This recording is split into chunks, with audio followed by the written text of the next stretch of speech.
In my 16 years of building my own lean athletic body, I've learned a lot of lessons, and in this video I'm going to break down each of those lessons, in fact 16 of them, one for every year, so that you, by the end of this video, can be much more clearer on how to actually build a lean, balanced athletic physique. Lesson 1, you don't need to do the typical cut bulk approach, because the thing is, after a certain amount of energy, i.e. calories and protein, the process in which your muscle is repairing and hopefully building new muscle, it doesn't need any more energy after a certain amount. And this is why you want to eat just above your calorie maintenance, no more than 250 calories, and you want to keep it there. Now the issue with this, you'll find, is you have to be diligent. And a lot of people just use bulking as an excuse to eat like a pig. I like to use the term lean gaining. Now it's still bulking, but because bulking often infers that we want to eat a lot more calories, lean gaining infers we're trying to stay lean whilst gaining tissue, which can make it that kind of psychological switch to be like, okay, I need to stay relatively lean, because guess what? If you stay relatively lean year round, you stay ready. You only need 4-8 weeks to get in really, really good condition. Plus, you'll improve your insulin sensitivity, because we know a leaner body has a better time utilizing carbohydrates for things like energy, so your workouts, or if you're like me and you like to box. So you're just gonna feel better, you're gonna look better, and then you don't have to spend as much time in a calorie deficit trying to remove all that unnecessary fat gain. Number 2, stop blaming your age, your genetics, or your metabolism. Holding a belief that you can't achieve something because of some kind of external factor that you don't really have control over doesn't really help you. It actually makes you a bit of a victim and absolves you from the responsibility of doing a great job, because you're always just going to default to this excuse when things get tough, when the reality is you just need to be smarter about your approach. For example, you don't have a fast metabolism, you just don't track properly and don't eat as much as you think 7 days a week. Now the age factor, well, I'm 30 now and my testosterone and other biomarkers are all in tip-top condition, and that's not my genetics, that's not something that I can't control. It's actually my lifestyle. I make sure to have plenty of vitamin D. I live a very healthy, active lifestyle. And I don't blame these factors, when reality is the reason why you maybe have low testosterone isn't because of genetics. It isn't because it naturally declines as we age, although it does dip a little bit. That's no excuse as to why you can't get as lean as you want or build the muscle that you want. Maybe you'll have a bit more difficult time building muscle, but if we cover the basics, good sleep, nutrient-dense diet, moving, strength training, a bit of zone 2 cardio, and you compound that over years, any of these shortcomings in your testosterone or your age is just going to be nullified. And I should add to that as well, when we look at the data when it comes to, oh, your metabolism reduces when you age, it turns out we just move less and we're not very good at self-reporting. So the reality is, up until around the age of 60, 65, your metabolism is pretty damn good. That leads me on to number 3, keep it basic. I can't tell you how many times I went off to try and find the best training split, the best kind of diet for X, Y, Z, and I went down this rabbit hole of minutia. I was getting caught up in the small details, when the reality is, if you're doing the basics, and I know it's not sexy, I know it doesn't sell, but a lot of you aren't doing the basics correct. And that quickly leads me on to lesson 4. Those basics that you should be doing, you're probably not even doing them correct in the first place. Are you getting good, consistent quality sleep? And I mean, not just your 8 hours. Is your deep sleep and your REM sleep of good, high quality? Are you making sure you're training progressively? Doesn't matter so much about the best exercises. What matters is, are you getting stronger on the basic compound movements? Just keeping it basic and doing them very well over years is what's going to get you past that plateau, not trying to find some magic formula online. Number 5, be wary of anybody claiming that their method or approach is the best. The truth is, there is no single best method, and anybody saying that it's the ketogenic diet, it's animal-based, it's you have to avoid these food groups and focus on these food groups, are probably just trying to sell you on false dreams, and often the case have a supplement to go with an animal-based diet or some kind of product. Number 6, nutrition should be your top priority. I'll be real with you, training's not really that difficult. I can't tell you how many times I've seen people who train really hard, they train consistently, but they let themselves go outside of the gym and they unaccount for calories. They're usually slack on the weekends and they undo all of their work if their goal is to lose fat and they need to be in a calorie deficit. In fact, when I work with people, nutrition is the main thing we focus on for this first month, because that is often your biggest ROI. Not necessarily more output, but focusing on what you're putting in your mouth is what's going to make the difference to your energy levels, or if fat loss is your goal, that's your lowest hanging fruit. Number 7, lower the bar. We seem to think that when it comes to building a great physique, that the more you put in, the more you get out. And that is true up until a certain point of diminishing returns takes place. And training more, trying to get more calories in, not allowing yourself to have any sugar or any seed oils or junk food, or not allowing yourself to have any rest days, or doing the 75-day hard, or then adding cold plunges into the mix, then trying to train for a marathon. You've got the bar way too high. And when it's too high, it requires a huge amount of discipline to sustain that. Discipline requires willpower.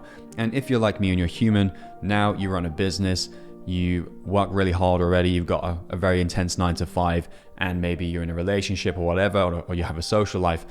When that bar is so high, you're just running on willpower, and willpower is finite. I don't care who you are, even if you're David Goggins, at some point you're gonna crack, and you're gonna get better results if you just lower that bar, being able to adhere to that long enough to see a result, then yo-yoing between having the bar really high, then resetting every Monday or every few months because it wasn't realistic for you or your lifestyle.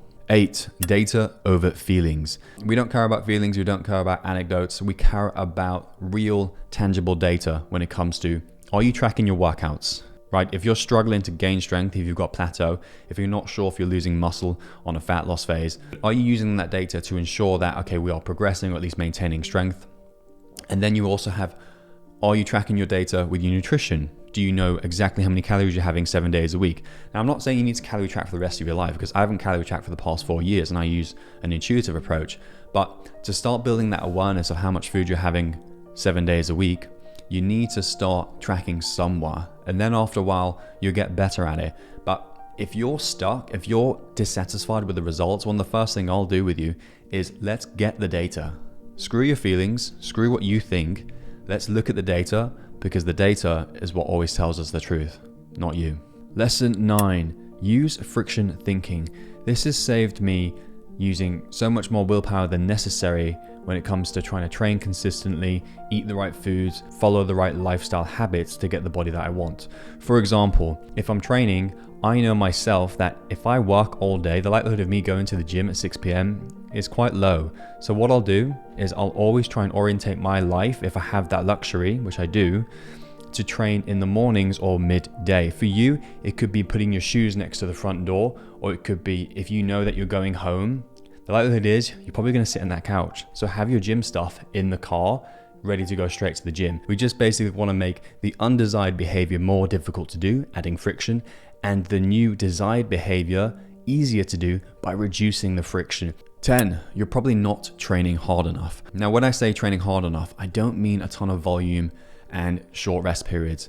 I'm talking, are you progressing in every exercise pretty much every week if you're on a lean gaining phase? If the answer is no, then you're probably not training hard enough. And what I would actually look at first is, how long are your rest times? Are you resting long enough to facilitate training hard enough? Because if you're not resting long enough and you like to do the high rocks kind of style of training, that's great if you're into mixing your weights with your cardio. I'm always of the camp of doing one thing and doing it very well and not conflating two variables, because then things get difficult to see what's working and what's not. It's better to rest long enough, 3 minutes, 5 minutes, even if it's on a heavy compound lift like deadlifts, to get the most out of the next set so that you can train hard enough. That's a skill, right? Being able to take that set close to failure with good form without it breaking down is a skill that takes time. And you'll get more out of your workouts in less time by training harder. Now I only train 45 minutes to an hour, absolute maximum, but usually it's 45 minutes. And I'll need no more than 15 sets per workout, which is a ton for me personally, because I'm just so fried by the end of it. I don't need any more stimulation. I'm good, I'm gaining strength, I'm getting the result I want in less time because I'm training hard enough. Number 11, stop winging it. Yes, for the first 6 to 12 months, you'll be able to get the amazing newbie gains, in which if you train pretty much consistently and you do a few compound movements and you kind of mess around in the gym, yeah, you'll gain strength, you'll gain some muscle. But after that, you have to be a lot smarter with your approach. And if you're winging it and just going in and doing pretty much random workouts based on how you feel, you're not really going to get the results that you want to see in a quick enough time. Because if we're not seeing results quick enough, what's going to happen to your motivation? right? We're not just talking about muscle building here, that also goes for fat loss. Don't just wish and hope that, doing 2,000 calories and doing copious amounts of cardio is going to get me to the end result where I've got those really deep, rigid abs, if that's your goal. Be strategic about it. Get a 12, 16 week plan in place with your training. That includes periodization. Get a nutrition plan in place with some good calorie targets and macronutrient targets, and make sure you have a plan to stick to that realistically over holidays, birthdays, and the several months that are going to follow, so that you're not winging it and the plan's going to work. Because there's a lot of solace to be found in knowing that, okay, if we just stick to this plan that we've set up for ourselves, you will get that result. Whereas if you're just kind of pissing in the wind and hoping that because you're at a calorie deficit, but you're not quite sure how much, you're not sure how much cardio to do, if you should take a rest day, if you should train today because you're quite sore, then it just gets messy, and you'll get some results, you will. But if you want the best results and you want to do it properly, don't wing it, get a structured plan in place. Number 12, environment is everything. I'm not just talking about the physical environment now in which you're watching this video. I'm talking about the people around you. Are they on board with your goals? When you're in the kitchen, are there foods that make it difficult to adhere to the plan that maybe other people buy? Do you have full support from your support network? These are questions that you really need to seriously answer, because if you don't have that environment set up to help facilitate your success, because it's hard enough building muscle, it's a very difficult, arduous process. Also, fat loss can be very difficult as well. You need every variable in your favor. And if you haven't audited your environment to make sure that you love the gym that you train at and you're inspired to train hard and you're focused and you're not on your phone, if you don't have your kitchen set up to where you find it quite easy to stick to your diet, and instead you've got like a snack drawer, or your partner kind of pokes fun at your goals and says for you to relax even though you're quite serious about this and you really want to lose this fat, all these factors is going to be like having the accelerator on whilst also pressing the brake. Number 13, carbs are your friend. Don't believe the keto zealots online that say insulin is the devil and you need to avoid or limit carbohydrates. Cutting out carbohydrates is an extreme approach, and what we find with extreme approaches, they never end well. They often end up rebounding, overeating on carbohydrates, and then you've created a really bad relationship with carbohydrates. And when the reality was, you actually needed them. They were going to be beneficial. They're muscle spurring, they help with the recovery, precursor to serotonin, they taste really good, they're really good for your thyroid. There are a lot of benefits to carbohydrates. It's the context that matters.